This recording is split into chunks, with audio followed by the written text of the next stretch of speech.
आज घरी पाहुणे येणार होते. चहाबरोबर खाण्यासाठी काहीतरी क्रिस्पी कुरकुरीत बनवायचं होतं आणि अजिबात काही पूर्वतयारी केली नव्हती. मग मी तांदूळ आणि डाळी यापासून मस्त अशी कुरकुरीत रेसिपी बनवली. तर यासाठी मी तांदूळ, चण्याची डाळ आणि उडदाची डाळ घेतली. तर इथे सगळ्यात आधी मी कढई गरम करत ठेवली गॅसवरती. यामध्ये मी अर्धा कप तांदूळ, पाव कप उडदाची डाळ आणि पाव कप चण्याची डाळ घातली.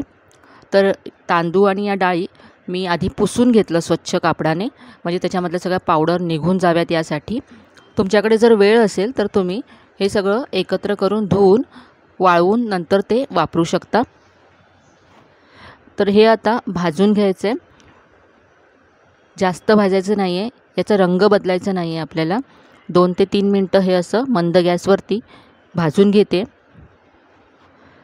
हे थोडंसं असं भाजून झाल्यानंतर यामध्ये पाव कप पोहे घालायचे.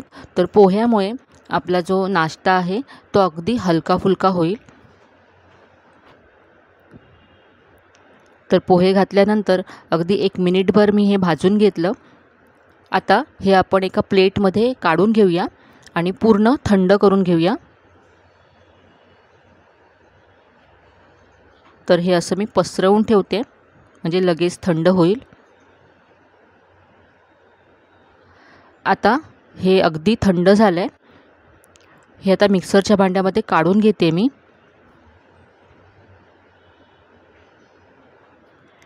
अगदी झटपट ही रेसिपी तयार होते. आता याची आपल्याला पावडर करून घ्यायची आहे. तर हे पहा, मी असं वाटून घेतलं आहे. अगदी बारीक नाही आहे आणि जाडही नाही आहे, जसं आपला बारीक रवा असतो त्याप्रमाणे आहे.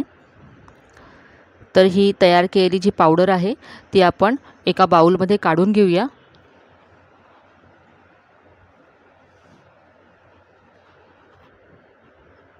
आता यामध्ये पुढचं साहित्य घालूया. तर इथे मी आता अर्धा कप दही घेतलं आहे. दही हे आंबट आहे म्हणून मी अर्धा कप घेतलं. तुम्ही घेतलं दही जर जास्त आंबट नसेल तर तुम्ही 1 कप घेतलं दही तरी चालेल. आता त्याच दह्याच्या कपाने इथे मी 1 कप पाणी घेतलं आहे. थोडं थोडं पाणी घालत हे आपल्याला मिक्स करत जायचं आहे. हे आपल्याला जास्त पातळ करायचं नाही आहे.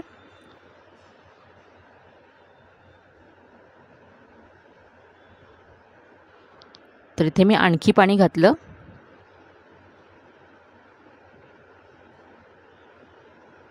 तर हे असं पाहू शकता, असं घट्टसर हे मी तयार करून घेतलं आहे पीठ. आता हे तयार पीठ आपण 20 ते 25 मिनटं झाकून ठेवूया, म्हणजे याच्यातल्या डाळी आणि तांदूळ छान सॉफ्ट होईल. आता हे असं बाजूला ठेवलं आहे. आपण आता एक मस्तपैकी चटणी बनवूया. तर अगदी साऊथ इंडियन स्टाईलची चटणी आपण बनवणार आहोत आज. तर यासाठी ते मी 1 वाटी ओलं खोबरं मिक्सरच्या भांड्यामध्ये घातलं आहे.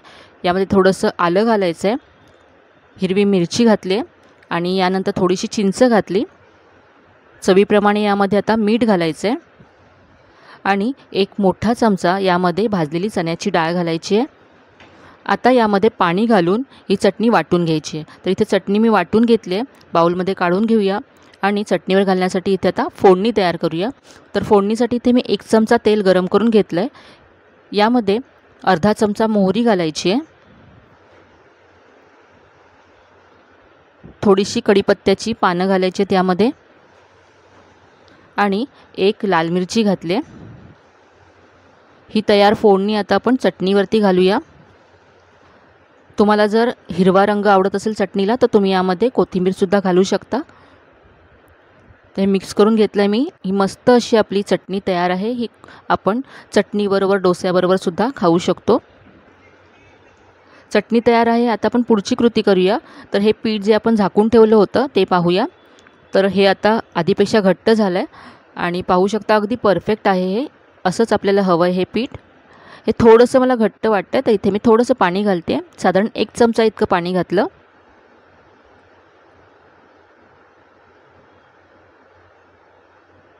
आता हे पीठ तयार आहे. हे आता असं थोडंसं फेटून घ्यायचं आहे. 2 ते 3 मिनटं असं फेटून घेऊया, म्हणजे हे अगदी हलकं फुलकं होईल. यामध्ये आज आपण इनो सोडा वापरणार नाही आहोत, त्यामुळे थोडंसं पीठ हलकं व्हावं यासाठी मी 2 ते 3 मिनटं फेटून घेतलं. आता यामध्ये चवीप्रमाणे मीठ घालायचं आहे. इथे मी अर्धा चमचा मीठ घातलं. यानंतर यामध्ये आपण बारीक चिरलेला कांदा घालायचा आहे अर्धा चमचा इथे मी जिरं घातलं. यानंतर 1 चमचा मी चिली फ्लेक्स घातले. चिली फ्लेक्स नसतील तर तुम्ही लाल तिखट घालू शकता. यानंतर इथे मी 1 चमचा बडीशेप थोडीशी कुटून घेतली, जाडसर कुटून घेतले. यानंतर 1 चमचा अख्खे धने मी थोडेसे कुटून घेतलेत. हे सुद्धा खूप मस्त लागतात या रेसिपीमध्ये. यानंतर 1 चमचा इथे मी सफेद तीळ घेतलेत. यामुळे रेसिपी छान क्रंची अशी होते. कढीपत्त्याची पानं घेतलेत चिरून आणि यानंतर बारीक चिरलेली कोथिंबीर घालायची आहे. याबरोबरच बारीक चिरलेली हिरवी मिरचीसुद्धा मी घातले.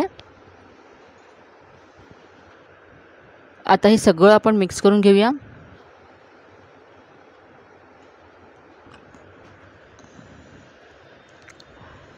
सगळं छान एकजीव करून घेतलं मी.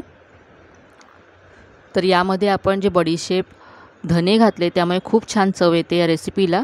यामध्ये मी आलं घातलं नव्हतं, तर इथे मी थोडंसं किसलेलं आलं घातलं आहे.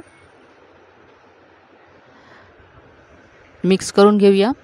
आणि यानंतर इथे मी 1 चमचा यामध्ये तेल घालते. गरम तेल नाही आहे, नेहमीच आहे, थंड तेल घालायचं आहे आणि मिक्स करून घ्यायचं आहे. तर तेलामुळे छान हे सॉफ्ट होतील आतपर्यंत. तर याचे आज आपण पकोडे बनवणार आहोत.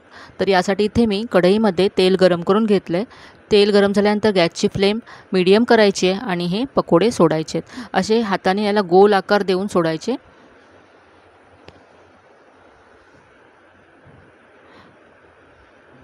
तर हे पकोडे खूपच मस्त क्रिस्पी असे होतात.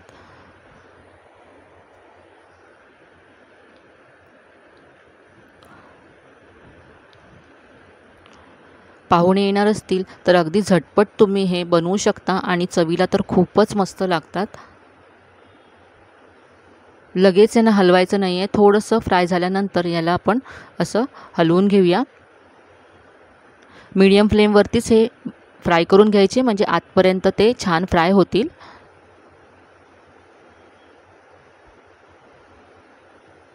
तर आता पाहू शकता याचा असा रंग किंचित बदलला आहे. आणखी थोडंसं याला डार्क ब्राऊन करून घेऊया.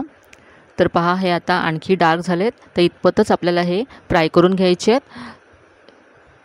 यांना आपण बाहेर काढल्यानंतरसुद्धा हे आणखी थोडेसे डार्क होतील. तर हे मी काढून घेते.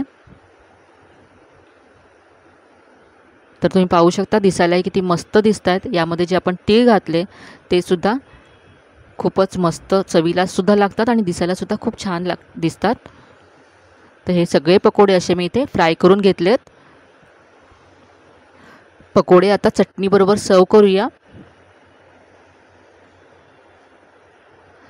तर चहाबरोबर खाण्यासाठी तुम्ही हे झटपट बनवू शकता पकोडे. आणि आपण ही जी चटणी बनवली अगदी साऊथ इंडियन स्टाईलची ही चटणी तुम्ही ह्या पकोड्यांबरोबर तर सर्व करू शकता. त्याबरोबर इडलीबरोबर, डोस्याबरोबरसुद्धा ही चटणी खूप मस्त लागते.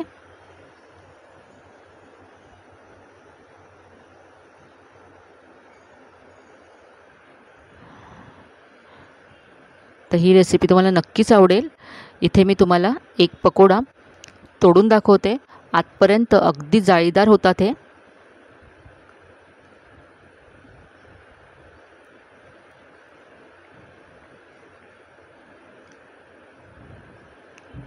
इनो, सोडा असं काहीही घालायची गरज पडत नाही या पकोड्यांमध्ये.